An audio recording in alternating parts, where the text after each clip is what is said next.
Hello everyone. Before we start, make sure to like and subscribe to the channel and leave a comment with where you're from and what time you're watching. That way, YouTube will keep showing you stories just like this one. Now, let's begin. There are some friendships you don't drift away from, no matter how much time passes or how different you become. Caleb Moore was mine. If my life was a series of orbits, he was the sun I kept revolving around, even when I knew I should break free. We met in the 4th grade, when he punched a kid in the nose for stealing my lunch money. It wasn't some noble act of justice. Caleb just liked to fight. But to me, it felt like someone had decided I was worth standing up for. We were inseparable after that. Sleepovers, detention slips, late-night bike rides through the bad parts of town. I could see why my parents didn't trust him. They didn't see the kid who'd patch my scraped knees with Band-Aids stolen from his mom's bathroom cabinet. They only saw the boy who set fire to a neighbor's mailbox just to see what would happen. By the time I was 19, I'd run out of excuses for why my life wasn't moving forward. I'd dropped out of community college after my first semester. The lectures bored me, the assignments felt pointless, and the longer I sat in those cramped classrooms, the more I thought about leaving. My parents were furious. My dad, a machinist who'd worked the same job for 3 decades, believed quitting was a permanent stain. He didn't yell much when I was growing up, but that spring, it seemed like every conversation turned into a fight. The night it all boiled over, we were in the kitchen. My dad leaned on the counter, arms crossed, voice sharp. "You think the world owes you something?" I never said that. "You don't have a plan, you just quit. Better than wasting years doing something I hate." He shook his head like I was speaking another language. My mom stayed quiet in the doorway, her arms folded tight. I felt the heat rise in my chest. "You know what? Forget it," I said, grabbing my jacket. "I don't need this." I stormed out and didn't look back. I walked 2 blocks before I pulled out my phone and called Caleb. He answered on the 2nd ring. "You sound like someone who needs a beer," he said. "Or 10, I muttered. "Can you pick me up?" "Already on my way." When his Toyota pulled up, music blared so loud the bass rattled the side mirrors. He grinned at me through the open window. "Forget them," he said. "You don't need to listen to anyone, you've got me." I climbed in, and for the first time that night I felt like I could breathe. The first week on Caleb's couch was a blur of greasy takeout, midnight walks, and card games that lasted until sunrise. It felt like a vacation from my own life. No lectures, no disapproving glares, no questions about what I was going to do next. Caleb had a way of making the world feel like it was ours. We'd sit on his balcony, smoking cheap cigarettes, watching the lights of the city like they were put there just for us. But under that easy freedom, I started noticing things that didn't add up. He'd vanish for hours without saying where he was going. Sometimes he'd come back smelling faintly of sweat and cigarette smoke, his clothes rumpled, his eyes sharp like he'd been wired on adrenaline. Other times, he carried thick stacks of cash that he shoved into a locked metal box under his bed. The box was dented, its paint chipped, and he never left it out of sight for long. One night he came home with a black eye and a split lip. "What the hell happened?" I asked. "Bar fight," he muttered, tossing his jacket on the couch. "Since when do you go to bars that punchback?" He smirked, but it didn't reach his eyes. "Don't worry about it." 2 nights later, while Caleb was in the shower, there was a knock at the door. Without thinking, I opened it. A man stood there, maybe mid-40s, tall and broad, wearing a leather jacket. His eyes were flat and cold. "Tell Caleb I'll see him Friday," he said. "And if he's not there, we've got a problem." He walked off before I could say a word. When I told Caleb later, he froze for half a second before forcing a laugh. "Yeah, that's nothing. Don't worry about it." But I did. And when Friday came, my worry turned into something heavier. Caleb was gone all night Friday. I tried calling, texting, nothing. Every creak of the apartment building made my stomach knot tighter. Just after sunrise, the door opened. Caleb stepped in, pale and sweating, eyes bloodshot. He tossed the locked box into a backpack, zipped it, and said, "We need to leave, now." "What's going on?" I demanded. "I'll explain later. Just grab your stuff." "No, tell me now." He looked at me, jaw tight. "You'll understand soon." We drove in silence, the city shrinking behind us. He headed toward the industrial outskirts where empty factories sat like rusting skeletons. Finally, he pulled behind a boarded-up warehouse and killed the engine. "Stay in the car. I mean it." I watched him disappear through a side door. Minutes later, shouting erupted inside, followed by a metallic crash. My hands gripped the seat so tight my knuckles hurt. Then Caleb burst out, running full tilt, a shadow close behind him. He dove into the driver's seat, slammed the car into gear, and we tore out of the lot. Halfway back to town, he finally spoke. "I've been running stolen electronics for a local crew. Missed a delivery. They think I stole from them." "And that guy at the door?" "They know who you are now, which means you're not safe either." After that night, things changed. Caleb stopped calling as much. I packed my things and went back to my parents' place. They didn't ask for details and I didn't offer any. It was tense, but safer. Weeks turned into months. I thought about reaching out, but every time I pictured that leather-jacketed man's cold eyes, I let the thought die. Then one afternoon, a postcard showed up in the mail. No return address, no picture. Just a sentence scrawled in Caleb's uneven handwriting. "Better you stay away from me." It's safer. I've kept it in my desk drawer ever since. It's been years now. I never saw Caleb again. Sometimes I wonder if he's still alive, still running, or if one of those problems finally caught up to him. Part of me hopes he made it out. Another part knows people like Caleb rarely do. Loyalty is powerful, but it can also pull you under. Loving someone doesn't mean following them into the fire.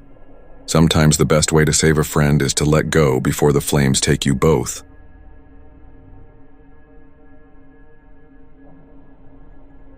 The night Denver changed for me didn't begin with gunshots. It began with the sound of Ryan Mitchell's laugh echoing off the walls of our ambulance bay, bouncing between steel lockers and the faint smell of diesel. That laugh had been part of my life for years. We met back in 2011, two rookies sweating through paramedic training, learning how to start IV lines on each other's arms, how to run toward trouble when everyone else ran away. Ryan was sharp under pressure, the guy who could joke with a stabbing victim to keep them conscious while I worked on the bleeding. Our friendship wasn't just forged in training manuals and hospital hallways.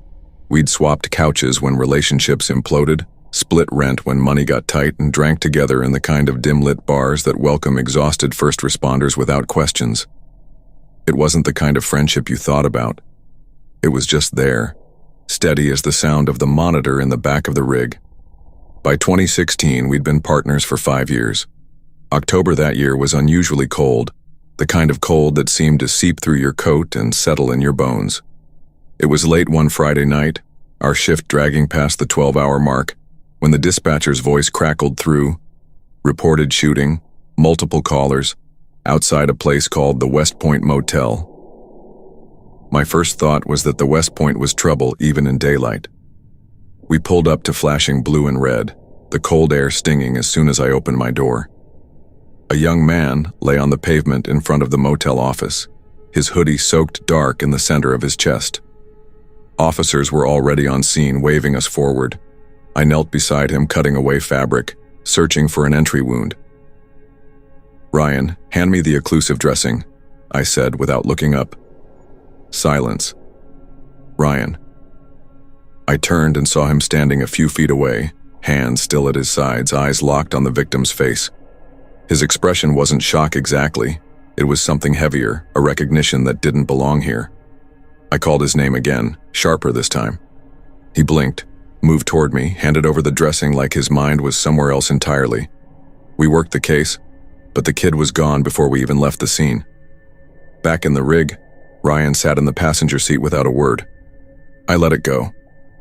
We all handled loss differently, but in the weeks that followed, his silence didn't fade.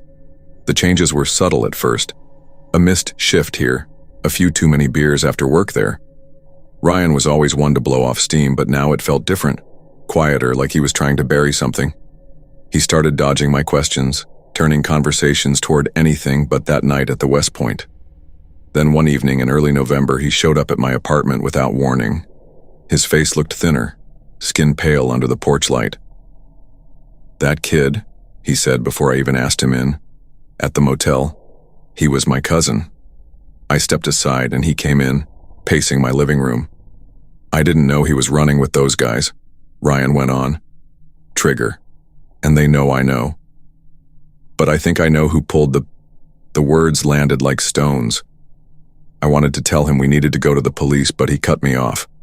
"No, it'll make things worse. You have no idea what these people will do." I'd seen Ryan calm in rollover accidents and house fires, but now his voice shook like the cold had finally reached his bones. He stayed an hour, long enough to drink half a cup of coffee and swear me to silence. When he left, I stood in the doorway long after his taillights faded, wondering what kind of trouble had just walked into my life with him. The days after Ryan's confession felt heavier, like the air itself carried weight. At work, he was half present, his eyes scanning corners and alleyways as we drove.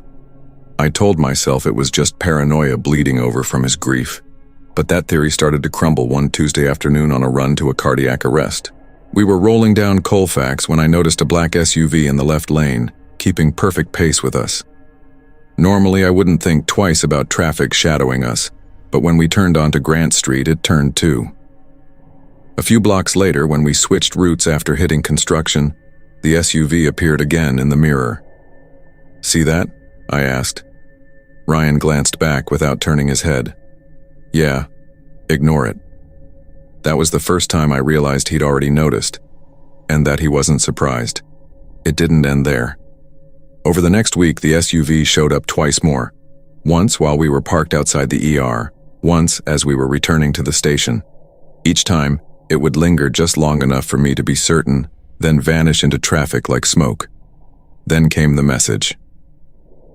It was a Friday night, bitterly cold, and I was leaving the station after paperwork when my captain's voice called me back.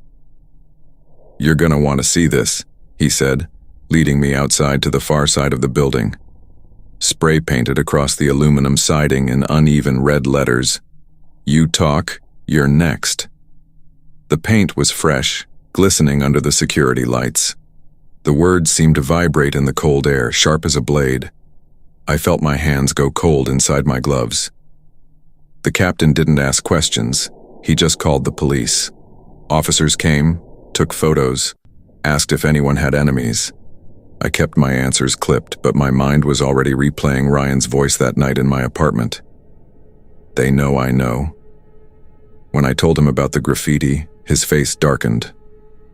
"You went to the captain?" "I had to," I said. "This isn't just about you anymore. They're threatening all of us." "You don't get it," he snapped. "The more attention you bring, the closer they'll get." I pushed back hard, and for the first time in all our years, the air between us felt hostile. We didn't ride together the next shift. We didn't speak for days. By the following week, he'd taken a leave of absence. No warning, no goodbye, just gone. His locker stood half open, a pair of boots inside like he'd be back any minute. But he never returned. Months passed without a word. I told myself he was hiding out somewhere safe, that he'd call when things settled. The truth came 2 years later on a bright autumn afternoon, when I saw him standing across the street at a busy intersection. He looked older, thinner, eyes shadowed, wearing a plain ball cap pulled low. He didn't wave, didn't cross over, just watched me for a moment, unreadable, and then turned into the crowd. I don't know if he was there to warn me, or to make sure I remembered the deal we never made but somehow lived by, silence in exchange for survival. I didn't see Ryan again after that afternoon, but his absence didn't fade like I thought it would. It became part of the city for me, a missing piece I felt whenever we drove past the West Point Motel, or when I passed a black SUV in traffic and found my pulse quickening without reason. Work went on, Partners came and went, each with their own quirks and rhythms, but no one ever filled the space Ryan left. That's the thing about people you've shared life and death moments with. They don't get replaced. They stay in your bones. Some nights after a rough call, I'd find myself walking past his old locker. The boots were gone now, replaced by another medic's gear, but the faint scuff marks on the floor were still there. I'd think about how fast things unraveled. One call, one body on the pavement, and a lifetime of loyalty turned into a story I couldn't explain to anyone outside of it. What gnawed at me most wasn't just the threat we faced, but the truth Ryan carried. If he knew who pulled the trigger that night, then somewhere out there, someone had gotten away with murder. And because of fear, his and eventually mine, we'd let that truth rot in the dark. I tried once to track him down. Called an old roommate of his, reached out to a mutual friend from training. They'd say, if he's smart, he's keeping it that way. And maybe that was the point. Staying gone was survival. Staying silent was protection. For him, for me, for anyone who'd ever been within arm's reach of that motel's front door. But silence comes with a cost. It eats away at you, a slow erosion that doesn't stop. Every time I rolled past a call that looked routine, a bar fight, a domestic, a shooting in the bad part of town, I felt the weight of what we didn't do, the name we never said, the case that never made it into the system. I still don't know if Ryan blames me for going to the captain. I don't know if he was grateful, furious, or just resigned. All I know is that day at the intersection, when he turned away, I felt something close for good between us. Not because of what happened, but because of what we both chose afterward. To live with it in the shadows. The moral I carry from it is sharper than I'd like to admit. Loyalty is noble, but when it's weighed against justice, you have to decide what you can live with. Protecting someone you care about might mean letting the truth die, and the real danger is learning you can. I still answer every call that comes in. I still show up, run toward the chaos, do my job. But there's a part of me now that listens for the echo of a black SUV in the street behind us, or looks twice at the stranger in the crowd.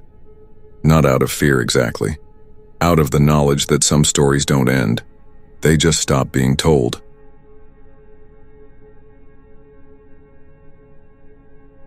Leah Simmons had been my constant since our sophomore year at the University of Oregon. We'd met in a cramped literature seminar, both of us late, both fumbling for the last 2 empty seats in the room. She'd looked at me with a lopsided grin and whispered, "Guess we're in trouble together." That was it. Our friendship was set. Over the years, we'd lived in the same apartments, nursed each other through breakups, celebrated each other's promotions, and spent too many late nights wandering dim streets just to keep talking. Life had scattered us a bit. I landed in a small apartment on the east side of Portland, while she found a cozy duplex across town. But Friday afternoons were sacred. That was when we'd meet at Maple Grind, our little corner cafe that always smelled like warm pastries and cinnamon. The cafe wasn't much to look at. Mismatched chairs, chalkboard menus, and a few chipped mugs that regulars quietly claimed as theirs. But it had the right kind of quiet, enough chatter to feel alive, enough stillness to let conversations stretch.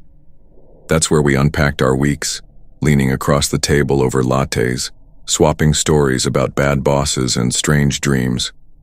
It was late March 2021 when things shifted. That Friday, rain had been falling since dawn, soaking the sidewalks and turning the streets into mirrors. I was stuck in traffic, watching the minutes tick past our usual meeting time. By the time I pushed through the cafe door, shaking off the wet, Leah was already there at our spot by the window. She had her coffee untouched in front of her, hands wrapped around the mug like she was trying to draw heat from it. "You okay?" I asked, dropping into the seat across from her. She hesitated just a little too long. "Yeah, just tired." But I'd known Leah for almost a decade, and I could read the tension in the way her shoulders curled inward, the way her eyes kept darting toward the counter. That's when I saw him, tall, in a black raincoat that dripped onto the floor, standing too still while waiting for his order. His gaze moved over the room until it settled on us, lingering a beat too long. We tried to keep our conversation going, but it was forced. Leah's voice was thin, her laugh non-existent. The usual hum of the cafe was different that day, quieter, with the occasional low murmur between the baristas. One of them, a young guy with a mop of dark hair, kept pacing behind the register, glancing toward the door like he was expecting trouble. Leah leaned forward as if to say something important, but before she could, the man in the raincoat stepped up to our table. His presence was immediate and wrong, like a shadow falling over a sunny patch. "Leah," he said, his voice soft but sharp at the edges. "You weren't answering my calls." The color drained from her face. She whispered my name under her breath, not as a greeting, but as a plea. "This is Evan," she said quickly, barely looking at me, back to me. "He's been showing up places." "My ex." Her eyes flicked toward him. Then I pushed my chair back and stood. "She doesn't want to talk to you." His eyes locked on mine, unblinking. "This isn't your business." Before I could answer, the barista called from behind the counter, voice loud and steady. "Sir, you need to leave." That's when Evan reached into his coat. My mind jumped to the worst. A flash of cold certainty that I was about to watch something irreversible happen. But instead of a gun, he pulled out a switchblade. The metallic click echoed in the stillness as the blade snapped open, its point aimed at me. Everything slowed. Leah's sharp inhale, the scrape of a chair leg against tile, the smell of burnt espresso in the air. Then movement exploded as a man by the door lunged at Evan, tackling him from behind. The knife clattered across the floor, spinning once before sliding under a table. The room erupted into shouts, chairs tipping over, coffee spilling. I grabbed Leah's arm and yanked her toward the back exit. Her hand was ice cold in mine as we slipped on the wet floor, pushing through the door into the alley. Rain hit our faces like needles, but we didn't stop running until we reached the next block. We ducked under the awning of a closed bookstore, both of us gasping for breath, rainwater dripping from our hair and coats. Leah leaned against the wall, her face pale and drawn, eyes darting in every direction like she expected Evan to materialize out of the shadows. "You have to tell me what's going on," I said, keeping my voice low but firm. She swallowed hard. "It's been weeks. He's been outside my place at my job. I thought maybe if I ignored him." Her voice cracked. "I didn't want to drag you into it." The sound of distant sirens cut through the rain. I didn't realize my fists were clenched until I felt my nails biting into my palms. Too late for that. We're going to the police. Within minutes, 2 patrol cars pulled up near the cafe. We walked back slowly, cautious, but the scene was already under control. Evan was cuffed, his raincoat dark with water, his face unreadable as he was led into the back of a cruiser. The man who'd tackled him gave us a nod as if to say, "Don't mention it." Inside, officers took our statements. I could feel Leah trembling beside me, her fingers tapping nervously on the table. The knife sat in an evidence bag on the counter, its blade catching the fluorescent light in sharp glints. The officer in charge explained that Evan would be booked, but bail was possible. "We'll process a restraining order," he said, "but it'll take some time." His tone carried that bureaucratic weariness that told me this was far from his first case like this. When we stepped back out into the rain, Leah looked smaller somehow, like the weight of the day had pressed her into herself. "Can I stay at your place?" she asked quietly. "Of course." That night, she curled up on my couch under an old quilt, the television flickering in the background. I sat in the armchair pretending to read, but really just listening for any sound outside. Days turned into weeks. Leah stayed with me, leaving only for work, and even then, never alone. She changed her number, deleted her social media accounts, and avoided answering the door unless we were expecting someone. Every creak of the hallway made her tense. Every unfamiliar face on the street drew her eyes. I started to understand the slow erosion of normal life that comes with being watched. It wasn't just the fear of what Evan might do. It was the constant uncertainty of when. Even in the safety of my apartment, I caught myself double-checking locks, glancing at the windows, wondering if some part of him was still out there. The restraining order came through eventually, a thin sheet of paper that felt laughably inadequate against the memory of that knife.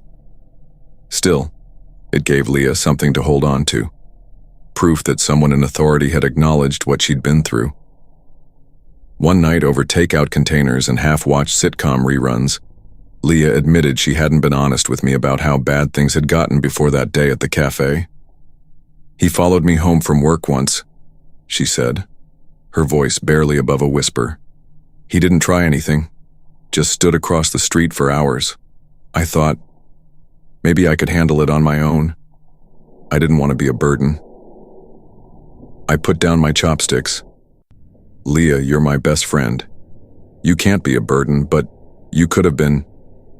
I stopped myself before finishing the sentence. She nodded, eyes fixed on the untouched lo mein in front of her. I know. The rain outside tapped against the window like it was marking time, reminding us both that the city was still out there, and so was he. By the time summer edged into the city, the rain had given way to long, dusty afternoons and evenings that lingered just past 9. Leah had been back at her own place for a few weeks, though I still called every night to check in. She sounded better most of the time, steadier, like she was learning to breathe normally again, but the undercurrent of caution never left her voice. One Thursday, she invited me over for dinner. The table was set with mismatched plates and a bottle of wine we'd been saving since college, waiting for the right time. We laughed over old stories, traded work gossip, and for a moment it felt like we'd reclaimed something. Then, halfway through clearing the dishes, I saw her freeze. She was staring at the front window, my body tensed before I even turned to look. Across the street, a man was leaning against a lamppost, half in shadow. He wasn't wearing the raincoat, but the posture, too still, too deliberate, triggered something in me. "It's not him," Leah said quickly, as if reading my thoughts. "It's just someone." But she didn't sound sure. Neither was I. We sat back down, pretending to finish our drinks, our eyes drifting toward the glass every few seconds. When I finally looked again, the lamppost was empty. After that night, I stopped believing in clean endings. In the months that followed, Leah learned to live with the possibility of him reappearing. She got a security camera, took self-defense classes, and kept her phone close at all times. I stayed close too, not because she needed protecting, but because I understood the quiet devastation of knowing the worst moment of your life could repeat itself without warning. The last time we talked about Evan, we were sitting on a park bench watching kids play tag. She told me she'd stopped wishing for him to be caught again. Instead, she hoped he'd simply forget about her. "That's the scariest part," she said, "not knowing if you're still in someone's head." I didn't have an answer. We just sat there, the late afternoon sun slanting through the trees, until it was time to go. In the end, what happened at Maple Grind wasn't just about one dangerous man or one frightening afternoon. It was about how easily safety can shatter, how quickly the ordinary can tilt into something you don't recognize. I learned that when someone you care about is in trouble, you can't wait for them to ask for help. You step in, even if you don't understand the whole story, because fear thrives in silence, and the people who love you are the only ones loud enough to drown it out. Looking back now, it's hard to pin down the exact moment when Eli Carter started slipping away from me. We'd been inseparable once, two lanky, restless kids from the same quiet corner of Oregon, always chasing music, adventure, and the next stupid joke that would leave us gasping for air. When I got the offer to move to Seattle for a marketing job, one of my first thoughts was, finally, we'll be in the same city again. He'd been living here since college, bouncing between part-time gigs and odd jobs, but we'd always kept in touch. Those first few months after I arrived, it felt like old times. We'd spend Saturday mornings nursing overpriced coffee from a hipster cafe that insisted on playing vinyl records while arguing about which decade had the best rock albums.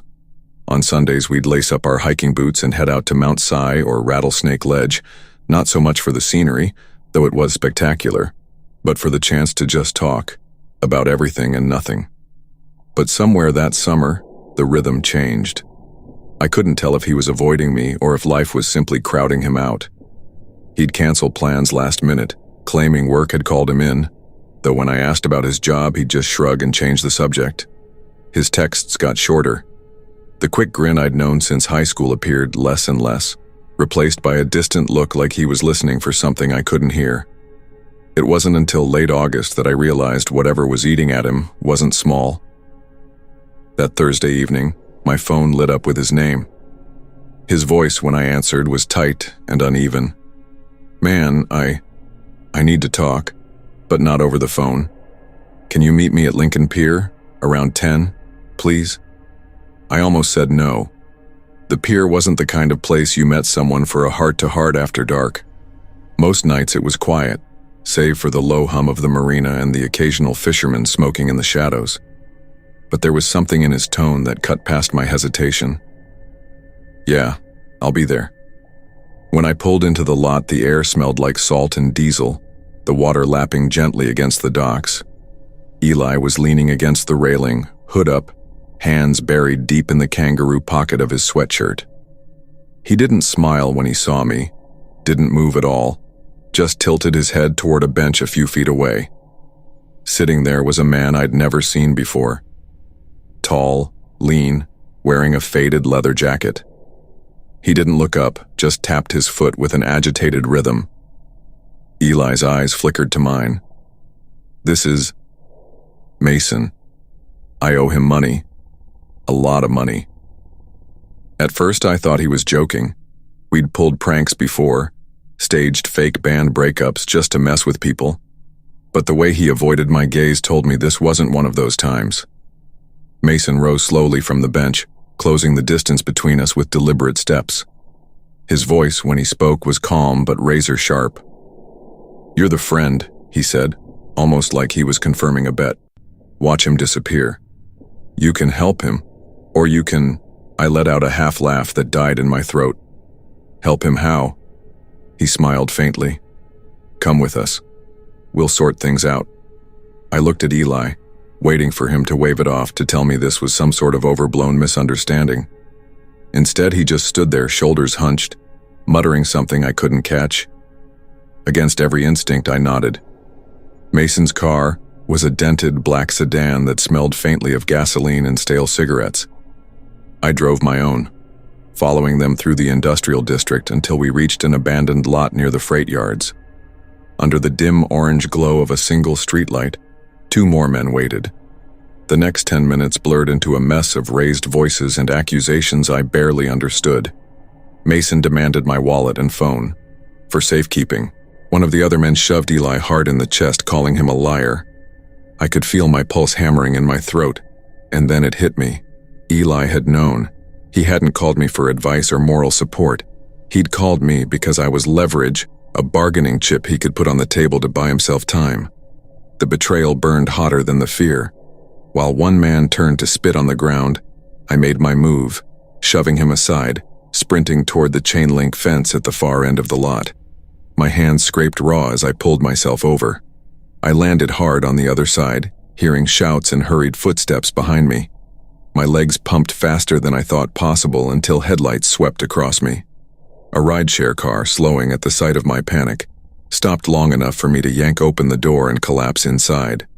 By the time I'd caught my breath enough to speak, the lot was gone behind us. I didn't know if Eli was still there, or if he'd even tried to follow. All I knew was that something had shattered between us that could never be fixed. I didn't go home right away. The rideshare driver, a middle-aged guy with kind eyes, insisted on taking me straight to the police station after I spilled out the short, stuttering version of what happened. He even waited in the parking lot until I came back out. The officer at the desk listened politely, took a few notes, and asked me to describe Mason and the other men. Without photos, without license plate numbers, it felt flimsy even as I said the words. They told me they'd keep an eye out but didn't promise much. "We'll file a report," the officer said. The way you might tell a child you'd keep a broken toy in case it somehow fixed itself. By the time I got home, the adrenaline had worn off, leaving me drained and shaky. I took the longest shower of my life, water pounding against the back of my neck as if it could scrub away what had just happened. But it didn't wash away the image of Eli standing there, watching me get surrounded without moving a muscle. The next morning, I texted him, "We need to talk." No reply.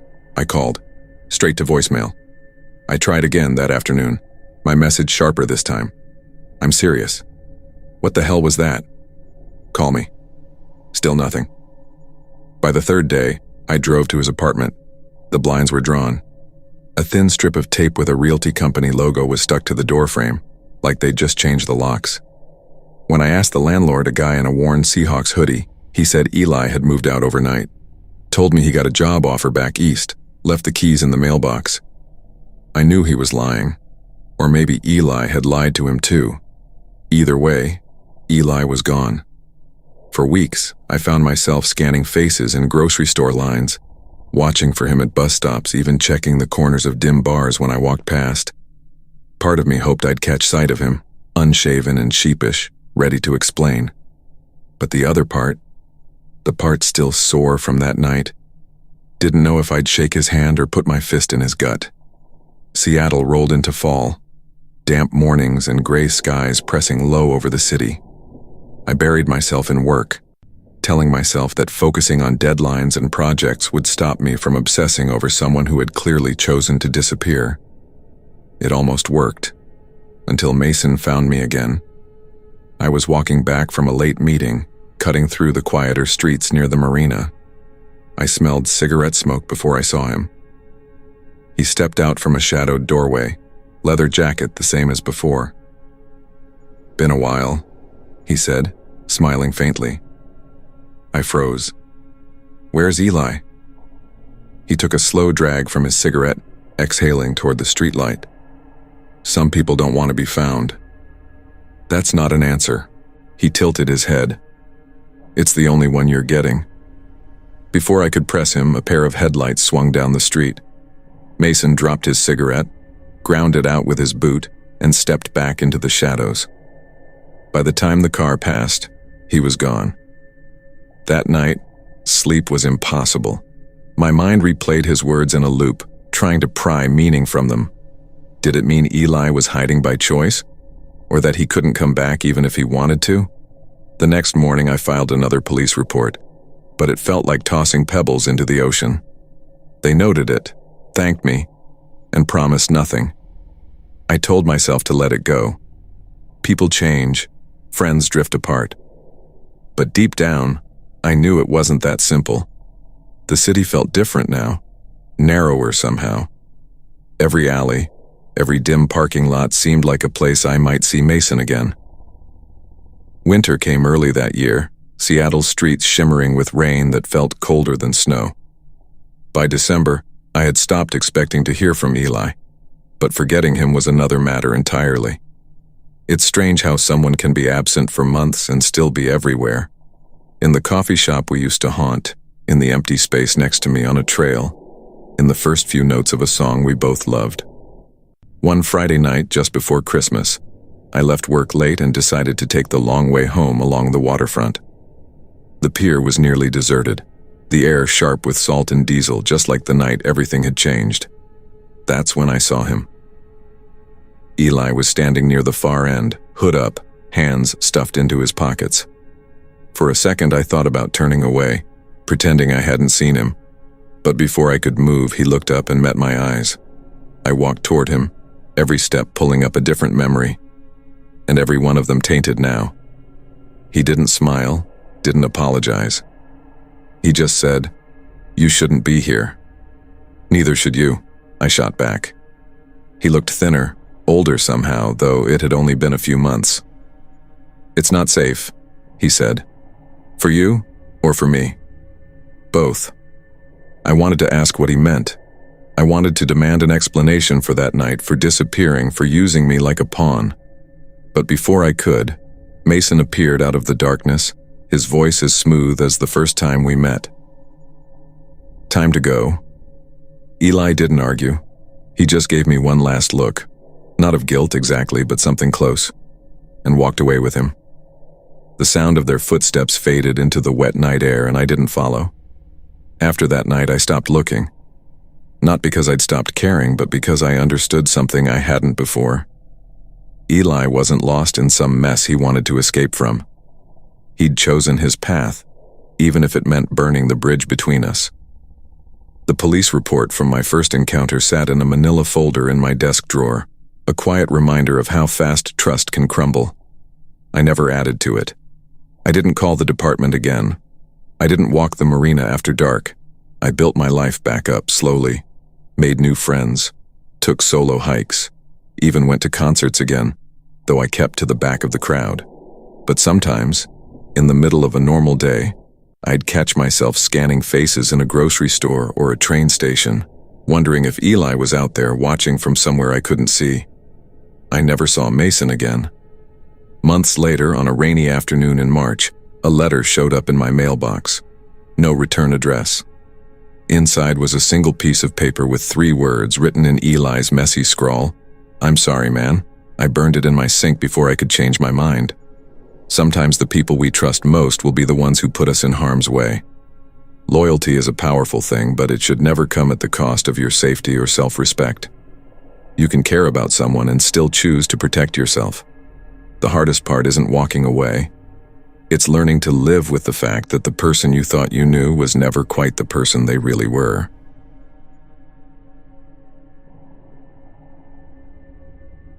I never thought much about the way certain days begin. You wake up, make your coffee, check your phone, and carry on under the assumption that it's just another dot on the calendar.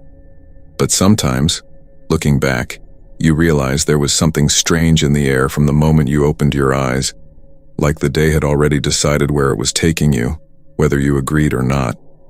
That Monday morning in late October of 2019 felt like one of those days.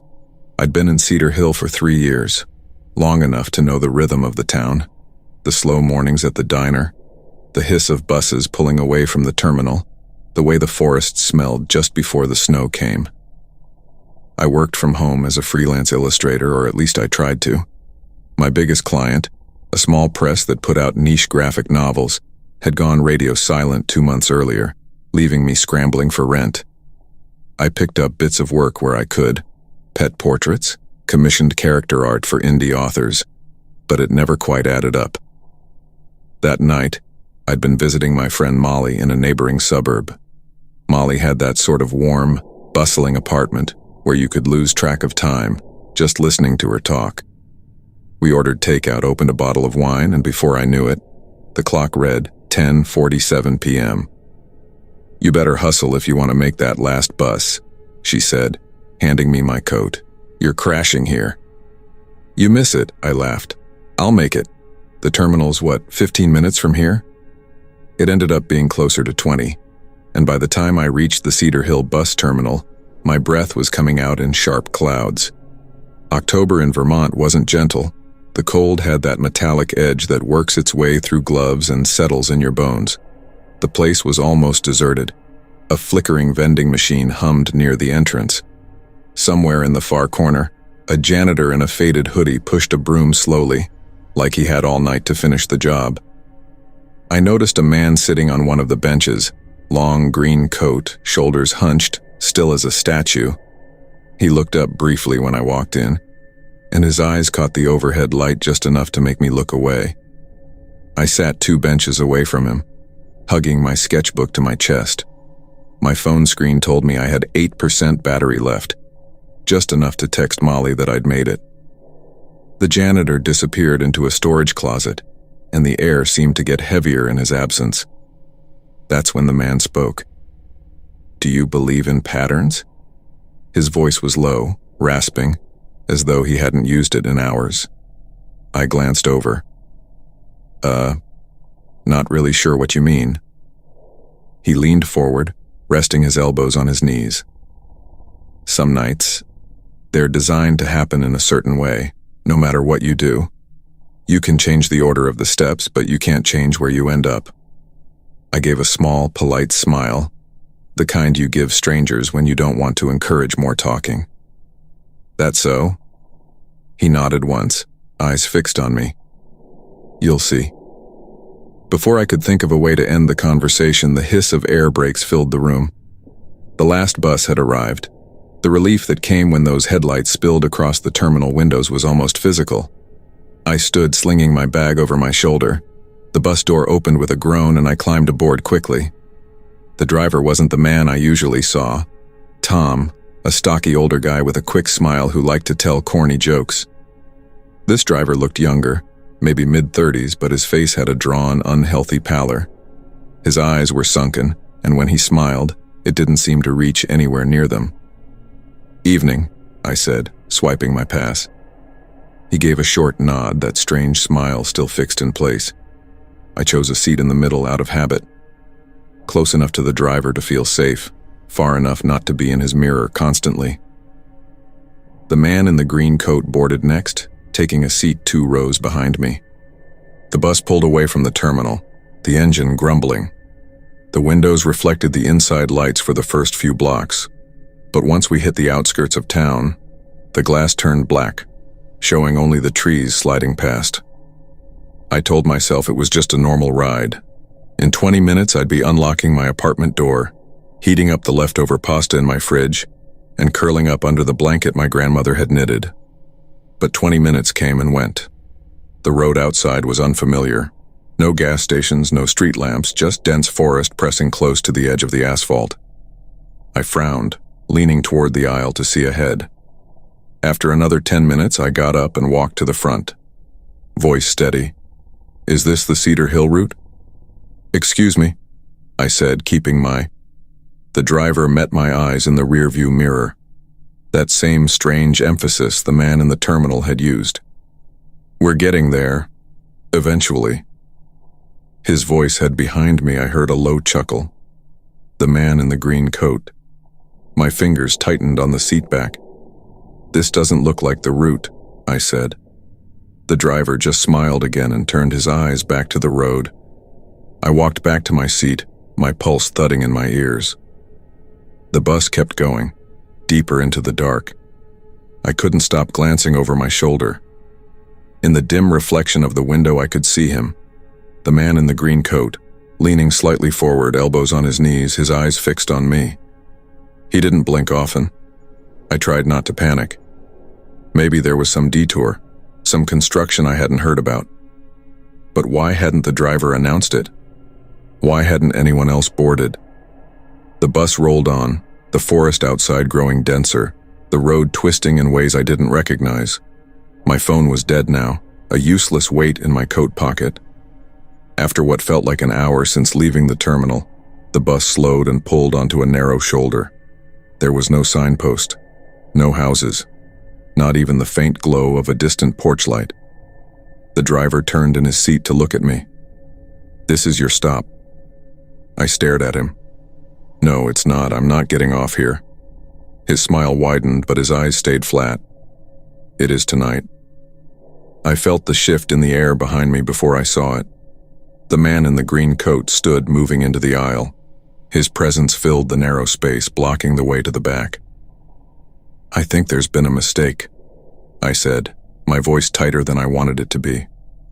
No mistake, the man said softly. It's just how it goes. The open bus door let in a gust of icy air. I could hear the wind in the trees, a deep rushing sound like the ocean in a seashell. I gripped my sketchbook like it could somehow defend me. My options were slim: push past him toward the back and pray there was an emergency exit, or take my chances out there in the dark. The driver tapped the steering wheel impatiently. Time to move. I took a slow step forward, then another, my mind racing. The ground outside was hard, frozen under a thin skin of frost. The moment I stepped down, the bus door hissed shut behind me. The rumble of the engine faded as it pulled away, leaving me alone with the man in the green coat. The headlights swept over the trees one last time before disappearing. You'll be fine, he said, if you keep walking. Where am I? I asked.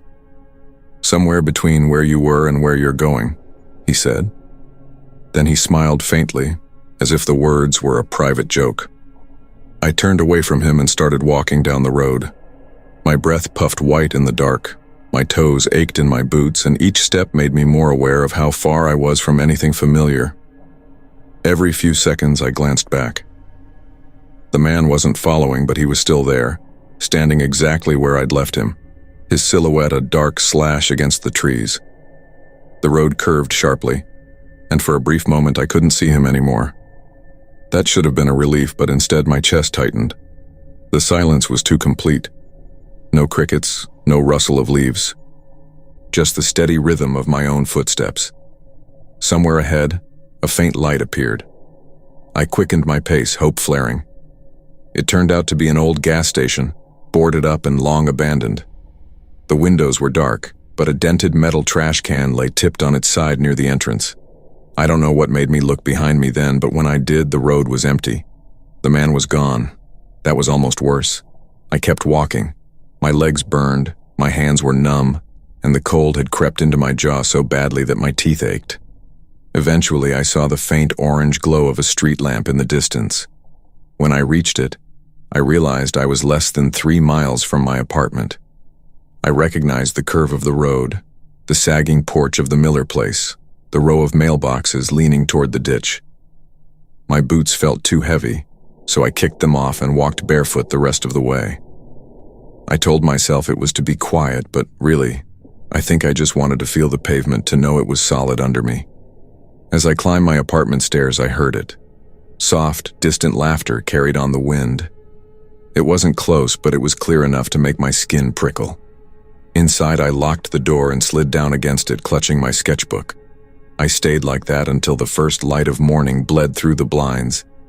I never saw the man in the green coat again. I never saw that driver again either. But some nights, when I'm walking home late, I'll see the headlights of a bus cutting through the dark in the distance, and I'll cross the street just in case. People always ask what I think really happened that night. I tell them the truth. I don't know. Maybe it was a setup. Maybe it was a mistake. Or maybe it was one of those nights, the kind the man talked about, the kind that's designed from the start. Some warnings come too late, but the ones we notice in time are only useful if we act on them. Trust your instincts, even when you can't explain why. They might be the only thing standing between you and the point of no return.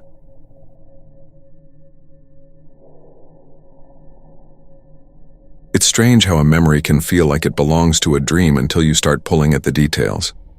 The warmth of the air that night, the way the light above the parking lot flickered just a little too slow, the sound of footsteps in a hallway where there shouldn't have been any. That trip in May 2019 was supposed to be nothing more than a much-needed escape, a long weekend away from our cramped apartment, the never-ending hum of college life in Flagstaff, and the kind of stress that makes you feel like your bones are tired. Sophie Hale had been my best friend for 6 years by then. We met in sophomore year of high school, 2 awkward kids who bonded over late-night diner coffee and a shared ability to find trouble in small towns.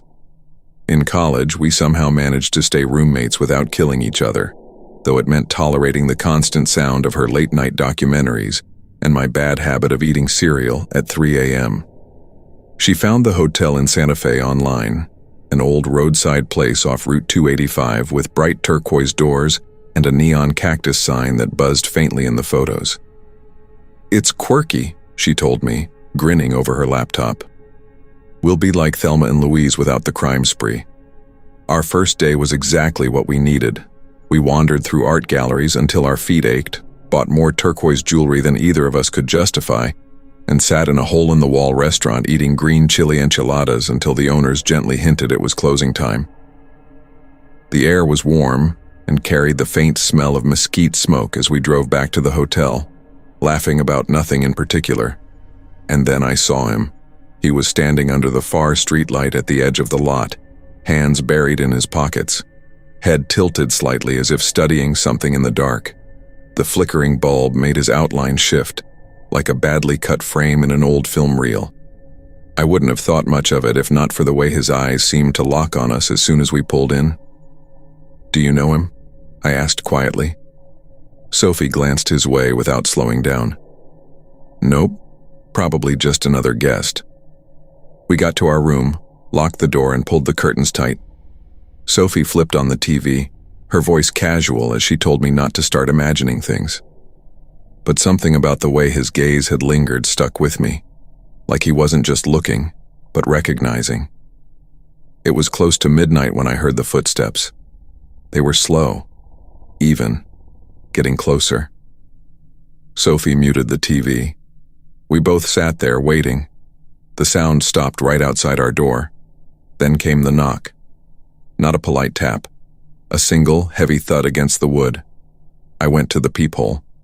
The man from the parking lot stood perfectly still, eyes fixed forward. He didn't sway. He didn't shift. He just waited. We didn't answer. After a long moment, he turned and walked away. The sound of his footsteps faded, but it didn't feel like he'd gone far. The next morning, we went down for breakfast in the small lobby. I spotted him immediately, sitting alone by the window, stirring his coffee in slow circles, but never lifting it to his mouth. Sophie avoided looking at him, but I couldn't help noticing the way his eyes followed us as we walked past. Not a glance. A steady, unblinking track until we stepped outside. We tried to enjoy the day, wandering through museums and lingering over street food, but I found myself checking over my shoulder more than once. No one was there, but that didn't make me feel any better. When we came back that evening, the hallway to our room was empty. We'd just reached our door when I heard it. Footsteps behind us, fast and deliberate. Sophie fumbled with the keycard. I turned just enough to see him. He was closing the distance, his eyes locked on us like they'd been in the parking lot. We slipped inside, the door latching just as he reached it. Another single knock, then silence. The front desk clerk didn't seem particularly concerned when we called. "Ma'am," she said, her voice tinny through the phone. "Unless he tries to enter your room, there's not much we can do. He's probably just another guest." I looked at Sophie, who was sitting cross-legged on the bed, the remote still in her hand. Her brows knit together. "What if he's not?" I asked the clerk. A pause. Then, "We'll make a note in the system." We hung up, neither of us feeling better. Sophie tried to distract herself with some cooking show, but I found myself staring at the narrow gap between the bottom of the curtains and the carpet. The light outside shifted occasionally when someone passed by. Every time, my heart jumped. That night, I barely slept. Around 2 a.m, I heard the faint creak of the floorboards in the hallway. Not walking, just one sound, like someone shifting their weight. Then nothing. I told myself it was just the building settling, but I stayed awake until the sun edged over the blinds. The next day, we started avoiding the hallways whenever possible.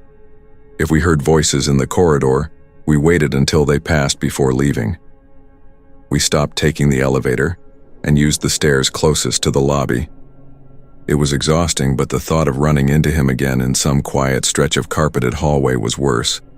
By the third day, we were counting down the hours until checkout. We planned to leave early, but that evening we made the mistake of staying out just a little too long. When we returned, the parking lot was dim. 2 of the overhead lights had gone out. Sophie quickened her pace, the keycard already in her hand. I was right behind her when I heard the sound again. Footsteps. This time they weren't slow.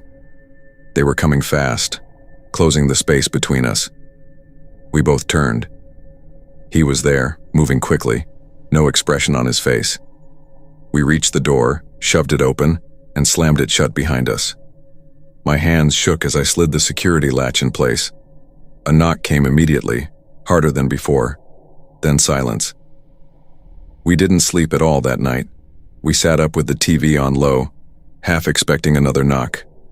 But there was nothing. Just the hum of the air conditioner and the occasional car passing on the highway.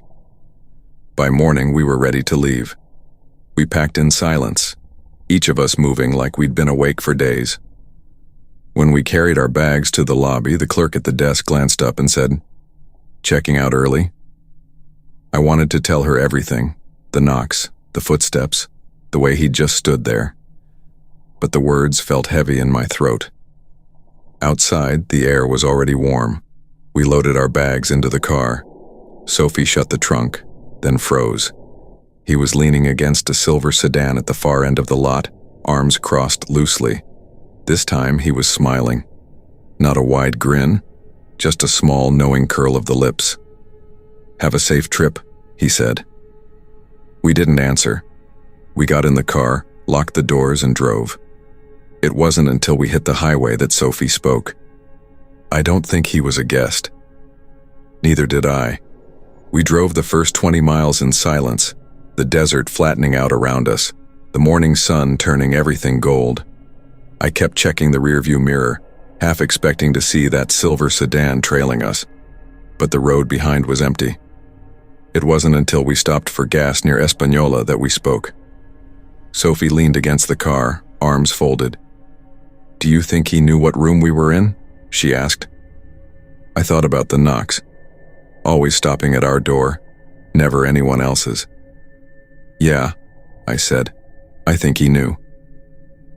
The rest of the drive to Flagstaff felt longer than the trip out had, every roadside motel and quiet parking lot making me uneasy. It wasn't just fear of him following us, it was the realization that there are people who can insert themselves into your life so quietly, without breaking any law you can prove, and still manage to make you feel hunted. When we got home, I double-checked the locks before I even unpacked. That night, Sophie called her older brother, a police officer in Phoenix, and told him the whole story. He didn't laugh it off. "If it happens again," he said, "call the police right away. And keep records, times, dates, everything." Weeks went by, and nothing happened. No strange knocks, no unfamiliar cars parked outside our place. But every time I walked down a long hallway, in an office, a hotel, even the school library, I caught myself listening for footsteps behind me. Sophie and I never stayed in budget motels again. We read reviews more carefully, checked parking lots before unloading our bags, and asked for rooms close to the lobby. It wasn't paranoia, so much as realizing how thin the line is between harmless and dangerous, and how often you can't tell which side someone is on until it's too late. Sometimes I wonder who he was, if he really was just another guest. But I keep coming back to one thing. He never had luggage. Not once. I still hear those footsteps sometimes, even in my dreams. Slow at first, then faster, closing the gap. And I always wake up before the knock. Some people you meet by chance, others seem to find you on purpose. The hard truth is, you may never know which kind you're dealing with until you're already too close. Trust the feeling in your gut, even if you can't explain it. Safety doesn't always come from being right. Sometimes it comes from acting before you're sure.